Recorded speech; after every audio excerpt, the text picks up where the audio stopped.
Hi everybody and welcome back to another video.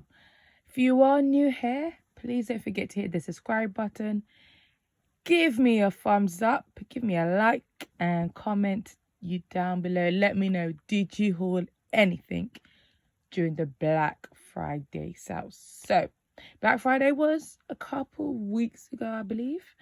I didn't actually pick up that much. The deals actually in terms for perfumes wasn't that great.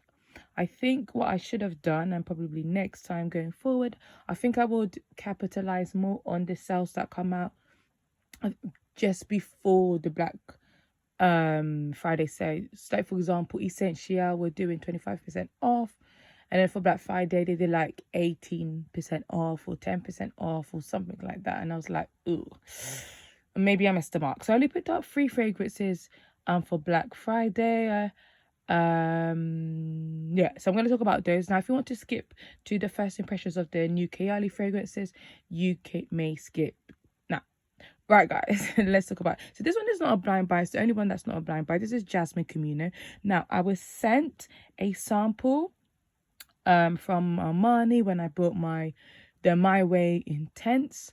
I got this one and the Gardenia one, but this one intrigued me so much. So what I would describe Jasmine Communion is a white floral scent. So you've got to love jasmine. I think there's orange blossom, there's a lily of the valley.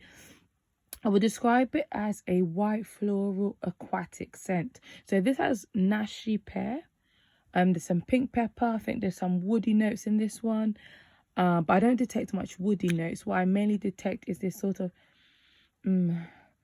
green. So green sort of floral fruity scent. It's not sweet at all. I would say this is a unisex scent. I think this is perfect for spring.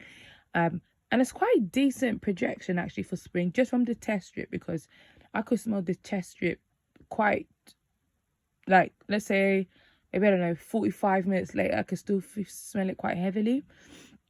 So yeah, so this is not the type of fragrance I go for. So if you are someone who loves the same fragrances as me, I'm not sure you would like this one. This one was just something about it. It was the aquaticness, and I really am starting to love aquatic fragrances. I've obviously enjoyed my tuberose fragrances. I'm now on the aquatic sort of thing. I'm just on that train now. So yes, I did pick this up in a 50ml. I had been looking to purchase this for quite a while. Got this from John Lewis, so I was happy. It was the cheapest I saw it for during the Black Friday, so I went for it. So yeah, so it's got this. So this, you've got to love jasmine to love this. You've got to like unisex fragrance. You've got to even like slightly green fragrances as well. So one that's not really hyped up but has got really, really good reviews on YouTube is this one. I also picked this up in the John Lewis sales. This is L'Entité, the Rouge version. So it comes in this beautiful red bottle. Love the color of the bottle. It's my absolute favorite. So yeah, I did pick up a big 80ml. I know, but their price was quite decent. Like, well, you get the 35ml what I got this for. So yeah, so guys, so this one is a blood orange fragrance, and that's what I really pick up in the opening. There's some ginger, pimento leaf, I believe there's patchouli, vetiver, there's sandalwood, jasmine, and obviously tuberose. So guys, I love the opening of this. What I get from this is this sort of spicy red, it just smells red. People say it smells like cherry, red fruits, whatever. I can't really put my finger on it, but it just smells red. Now I wasn't going to purchase this because, guys, you know me, when a perfume comes out I'm straight on it, but because I've had an up and down relationship with the ones that I've owned, so I've owned the original and the intense version, I wasn't sure whether to snap this one up, but somebody convinced me, and it was Moon Perfumes. I will link her channel below. She described this as and I can't remember word for word, but I'm just summarizing. She described it as a cross between A La Folie by Lancôme and BDK Rouge Smoking. And, you know, I love those two scents. And those two scents share quite some similarities to me. I mean, they have five or six of the same notes. So they would have some similarities. So that's what actually made me decide to purchase this. And it was a good price, as I've said. So, guys, now, so what I get, like I said in the opening, is the blood orange, the spiciness, which I believe comes from the ginger and pimento, and the blood orange, and just redness. It just smells red, and I absolutely love it. Now, the mid and the dry down for me, and I agree with the Fragrantica comments, smells like the black bottle, the intense version. So I was quite, should I have been disappointed? But I was a little bit disappointed that that vibe was still there, and I believe that one might have a lot of vanilla in that one. They say there's no vanilla in this one, but that one I'm sure had vanilla, and I get some sort of vanilla in here anyway. So yeah, so for me I don't think there's any point to have both, especially because once the opening goes away, you are left with the intense pretty much. But yeah, if you're a collector, you love the bottle, go for it. So yeah, the only thing as well, so I love the opening. I love the fact it doesn't have the earthiness that the original has. The only thing is it doesn't have that grapey tuberose, which I really enjoyed from the original. But then again, I haven't worn it. I will wear it in my next rotation. Look out for that one. So the next Black Friday fragrance I picked up was Pas Ce Soir. This one was quite hyped on YouTube. Demi Rawlins, big fan of this, and you could tell because she really used the bottle. This one is a very light fragrance. I noticed straight off the back it's even lighter than this one, and this is an EDT. This is supposed to be an EDP. It was light from the get-go. I had to spray it 2 or 3 times to get anything. Okay, so this one, it has some ginger, there's some orange, black pepper, white florals in there, there's quince, amberwood, patchouli, cashmere, and so on. So now I do actually really like this. It's a fruity patchouli scent. People say, you know, there's no point to purchase this because it's quite designer-ish. I do understand what they're trying to say. It's not the most unique scent as well. I do get some similarities to Deja Vu, White Flower from Kayali. But other than that, some people say it smells like Scandal Eau Paris. I don't get that, but then again, I haven't fully tested it. But yeah, it's really nice. I love the quince, the ginger, the pepper. The patchouli is actually a patchouli that I like. It's not too heavy. So it's a really nice feminine fragrance. If you love your designer fragrances, fruity, patchouli scents, this is one that you might enjoy. So I picked up one. This one was quite hyped on YouTube. It's especially in previous years. Maybe it's not so much now, but this one I do want to wear in my next rotation. This is Oud Bouquet from Lancôme. It's a praline, vanilla, rose, oud. There's some balm, there's gaiac wood scent. So now there's 2 sort of reasons why I sort of picked it up. So my favorite Kayali fragrance, and one that top 10 for life, top 20 for life, whatever you want to call it, is Sweet Diamond Pick Pepper. And as I've always said on my channel, I just find that sometimes you've got to spray a lot of it to sort of get the sillage, the projection. So I thought this one shares, people say there's some similarities. It's rose, it's oud combination, vanilla combination. So I thought, let's go for this one. It was never on my wish list, but I saw it. Guys, I was looking for Ala Folie, the backup bottle of that one, a 75ml, and I could not find it on the Lancôme website. So, guys, I'm not sure if that fragrance is going to be discontinued, because I remember Lancôme were doing some crazy sales.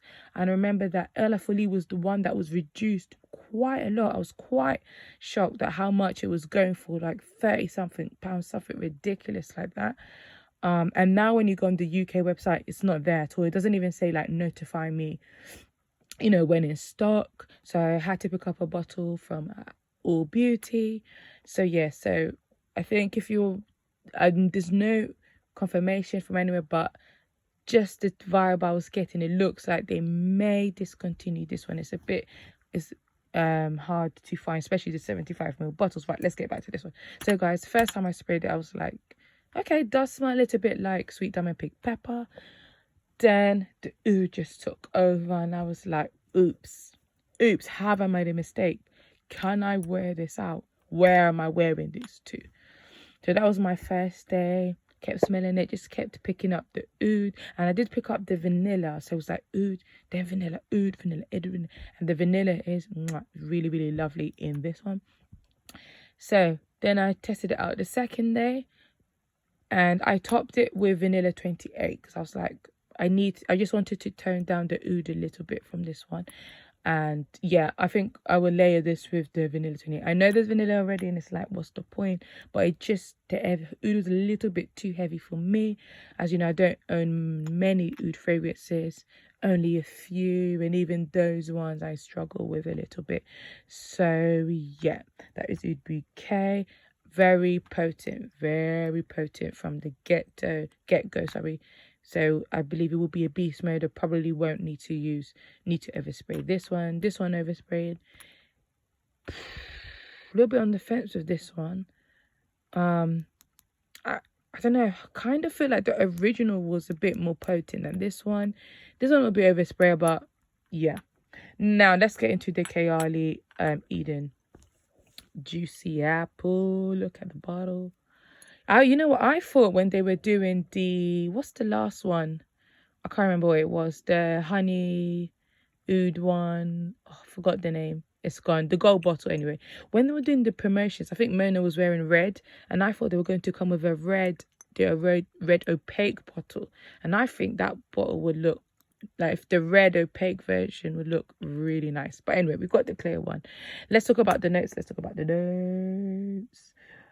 So you get a big red apple note, lychee, blackcurrant, pink grapefruit. You get some wild berries, jasmine, raspberry bloom, and Mayros in the middle. Then the base gives you vanilla, musk, sugar moss, and some amber. So let's talk about first impressions, because this just came literally 2 hours ago. First thing first, I got apple. I was like, ooh, apple. Then guys, I recognize the scent. I recognize the scent profile. Burberry hair. I was instantly like, oh, this smells like Burberry hair. So what you get in the opening is apple. Then you get this sort of Burberry hair thing. Then I was reminded of my Bath and Body Works iced pear margarita.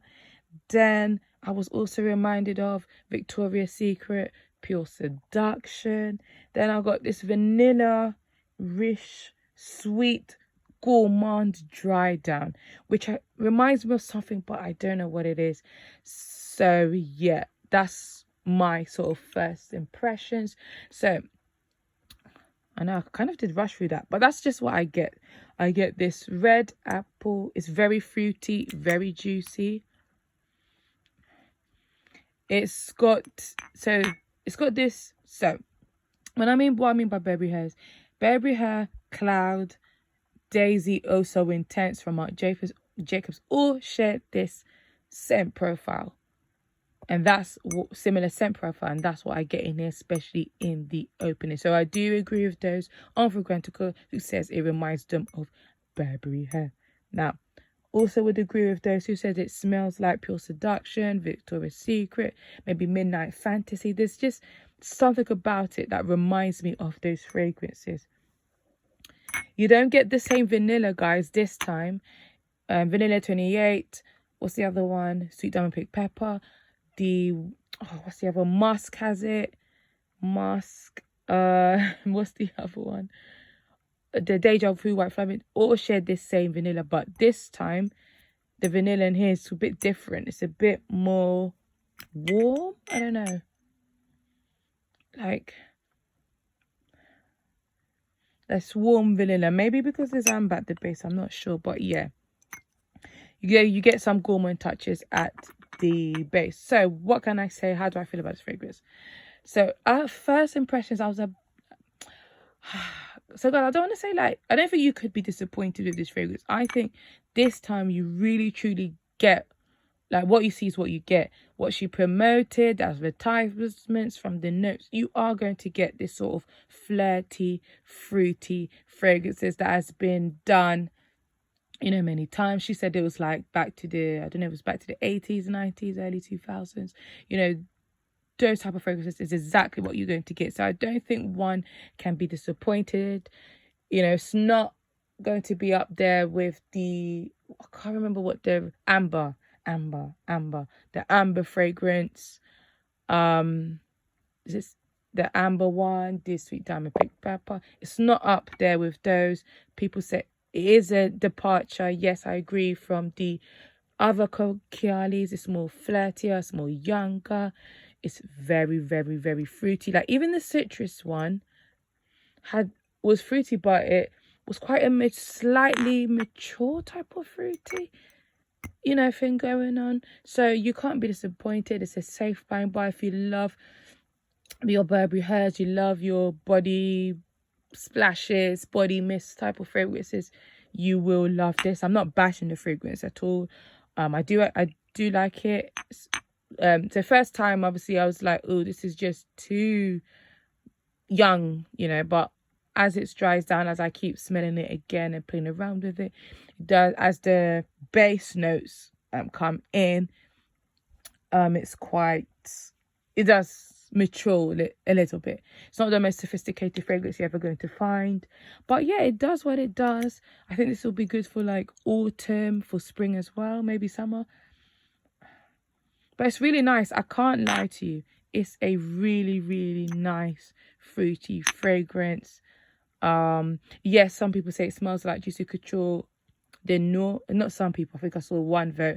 A lot of people said more the Viva La Juicy, but I think I agree more with this, with the pink bottle one, the Noir, the Soiree. I've, you know, maybe a Escada. I don't know. It's sort of on the Escada type. Yes, so it doesn't remind me of a particular Escada fragrance, but it is Escada like. Maybe the Miami Blossom one. Ooh, I've got that in reach. Let me stretch for it. Oh, sorry guys. I just have to. That one's more sweet and synthetic. But yeah. Okay, yeah. So it's like, it's more on that type of level, you know. Yeah, it's a flirty fragrance. You can tell from the guys, the promotions and everything. You know, it wasn't, I think it was the shortest one. Like, it was just like, oh, we're coming out in like 10 days. I'm like, wow. The other ones, like, you were eagerly anticipating it. But yeah, I think it would have been perfect, I think, for spring, summer. It's seems to be quite light. You may need 2 weeks for it, but nonetheless, it's a nice fragrance. I'm happy to have it in my collection. It's not going to wow many of us, because we've all had, I think, our time with fragrances such as these. It's a genuine sort of throwback fragrance. So yeah, those are just my thoughts, initial thoughts. I think this is going to be really good for layering. Actually, I can see quite a lot of fragrances that I will layer this with. We'll layer it with Burberry hair, maybe Baccarat. Yeah, it's nice. It's a nice fragrance. It's not going to wow you. It's not going to blow your socks off. It's not unique at all. There you are. Right, guys, thank you so much for watching. Thank you for your support. Keep on watching. Bye.